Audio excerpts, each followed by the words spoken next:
The National Football League and 3 of its teams asked the Supreme Court to take up their appeal in a discrimination lawsuit brought by Coach Brian Flores. In a petition that was docketed on Tuesday, January the 6th, the NFL and the teams, the Denver Broncos, the Houston Texans, and the New York Giants, urged the Supreme Court justices to reverse a ruling that would allow the case to proceed before a jury. This lawsuit was filed nearly 4 years ago after Flores interviewed for jobs with the Broncos, the Texans, and the Giants. Flores was joined by 2 other coaches and brought claims against other teams too, but those are not the issue in the appeal. Brian Flores' lawsuit alleges systemic racial discrimination by the NFL and the teams. Under the league's Rooney Rule, NFL teams must interview a minority candidate for head coaching jobs, but Flores describes his interview as a sham. At the center of this entire battle is a broad requirement in the NFL Constitution that many legal disputes involving the league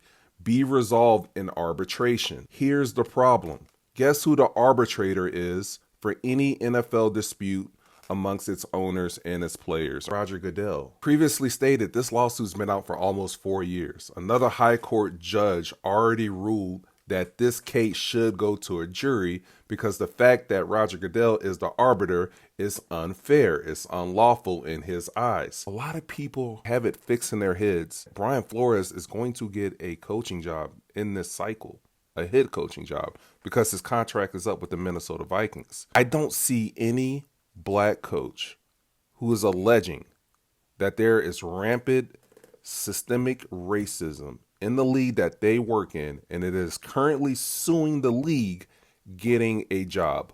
Let's just, for all intent and purposes, say that Brian Flores, what he is alleging is true, that there is widespread racism against black coaches. If it is true, and Roger Goodell works for the owners, and yes, these owners are competitive, and they want to have the best team in the league, they are in cahoots with each other. They have each other's best interests at heart. I don't see a world where all of those things are stacked against Brian Flores, who's calling out the league, and if he's right and he's telling the truth that all of this stuff is happening, that they're going to give him a head coaching job. Former black head coach in a league where we don't have enough black head coaches, not even close. Not even 25% of the head coaches in the league right now are black.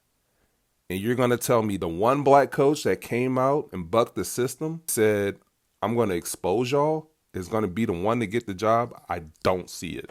Hit the like, hit the follow. Let me know what y'all think in the comment section. Peace.